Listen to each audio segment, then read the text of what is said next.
The town of Stellenbosch is the scene of a uniquely South African art response to the COVID-19 pandemic. Exciting artworks can be viewed at a number of sites around town. Aptly named Masked Masterpieces, masks have been superimposed on famous South African artworks, providing a powerful visual reflection of the challenges of our time.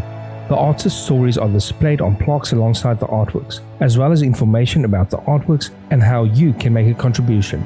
All funds raised will go to bursary students in the missing middle category studying at the Faculty of Arts and Social Sciences at Stellenbosch University. Do join us for a virtual art exhibition.